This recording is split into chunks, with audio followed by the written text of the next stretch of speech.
Hello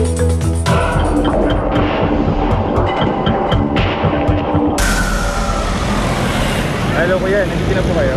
Siya po, natulak ko po sa kanal. Tumamba. Ako po.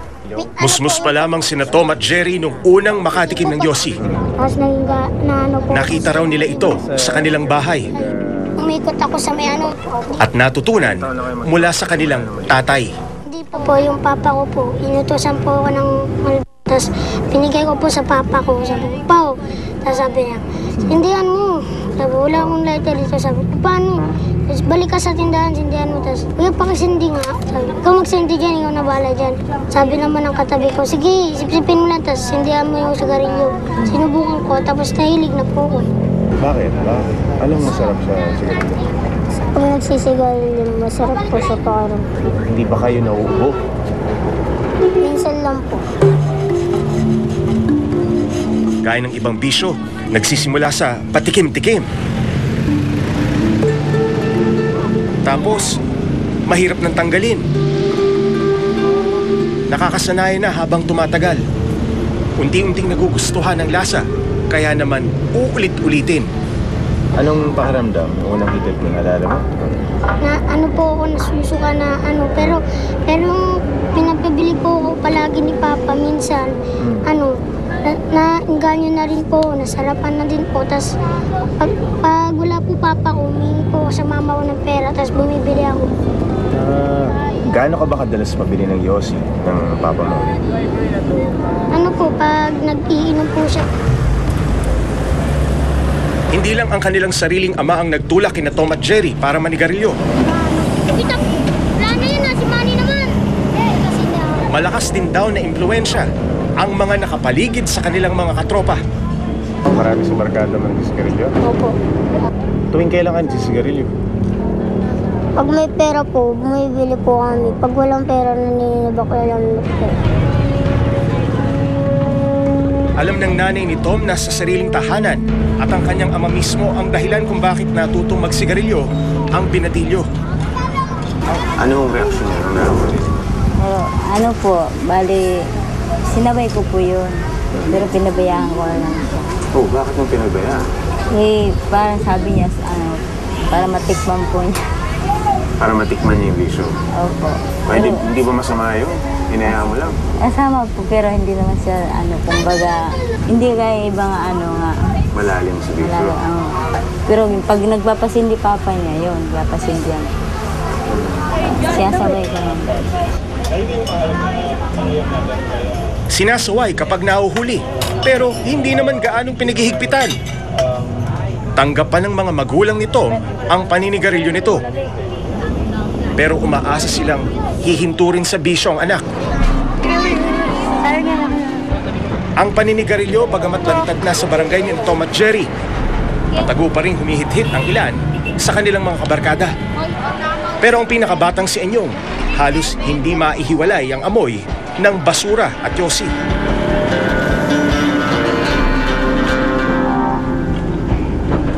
Pag may pagkakataon, mas gusto pa ni Enyong na mangalkal sa basura nang nagsosolo lamang.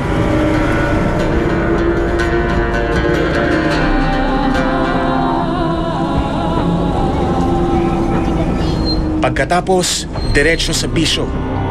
Kapag nakahingi sa matatanda, sabay hitit na animoy pugon.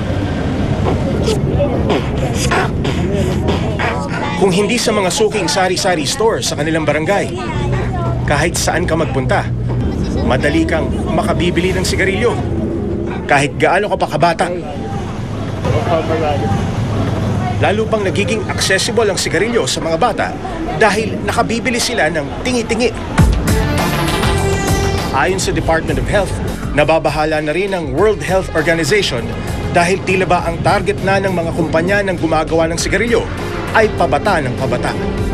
Oo, pero lalo na yung mga of-school age. No?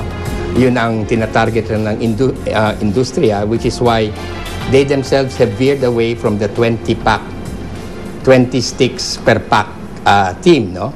Sila ngayon, they produce cigarettes in packs of 3 and 5. Of course, ang intention doon really is to make it more affordable for yun sa allowance ng mga kabataan. No? So, Dahil tanggap na ang paninigarilyo, unti-unting nagiging bahagi na raw ito ng lipunan. Inuutusan pa nga yung mga bata na bumili. Not only inuutusan bumili, pinapasindihan pa yung sigarilyo. So, from that alone, no, pinapakita na doon sa kultura natin, hindi lang dito, also in the other countries, na ang paninigarilyo nagiging normal na siya. Eh, dapat nga hindi. Dumadagdag sa problema ng pagkalat ng mabibiling sigarilyo ang pagpasok ng mga ipinupuslit o smuggled na murang yosi mula sa mga karatig bansa gaya ng Korea. Ayon sa may-ari ng tindahan na tumangging humarap sa kamera, nakulimbat lamang daw niya ang mga yosi mula sa isang kakilala sa customs, kaya mura. Sa isang kilalang lugar sa Metro Manila, lantad na ibinebenta ito ng tig-5 piso kada kaha. Nakasingit lang ang 2 paslit sa mga nagkukumpulang tao. Ultralight, mas matabang. Mas matabang to. Malinaw na walang pinipiling edad ang negosyo. Lahat ay customer. Kung ihahambing sa ibang bansa gaya ng Estados Unidos at Singapore, lumalabas na ang ating bansa ang isa sa may pinakamurang presyo ng sigarilyo sa buong mundo.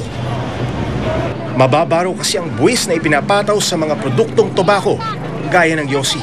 Sa Amerika, mahal. Kaya nga, mas tignan mo ang prevalence rate nila ng paninigarilyo sa Amerika. Talaga, ang laki ng binaba.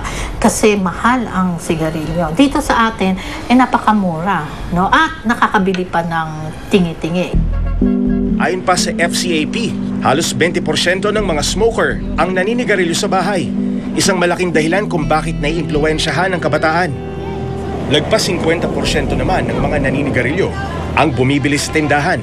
Kahit anong edad, pwedeng bumili. Sa aking paglilibot sa Kamaynilaan, nakakita ako ng mga nagyayosing kabataan na nasa elementarya pa lamang.